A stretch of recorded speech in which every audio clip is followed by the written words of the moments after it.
سلام دوستان، خسته نباشین، وقتتون بخیر. دوستان، یکی از دوستان به من تماس گرفتن چون من حقیقتا برای کارم 24 ساعته کار انجام میدم.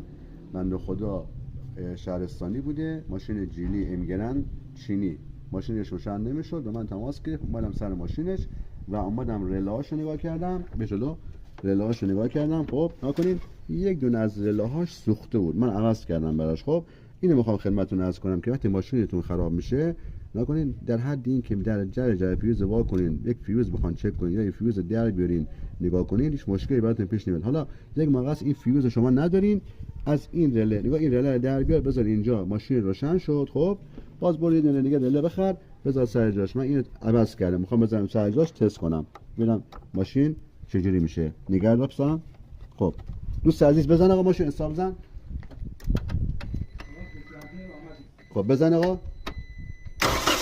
خب نکنید ماشین روشن شد، ماشین خاموش کنید زحمت. خب دوستان من در خدمتتون هستم.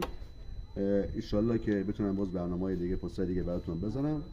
منو لایک کنین. مسئولیت چینی، ماشینای چینی، ماشینای کره، هر ماشینی باشه من انجام میدم. اگر مشکلی چیز داشتین با شما تماس بگیرم، من در خدمتتون هستم. دوستان ممنون و متشکرم. خیلی ممنون.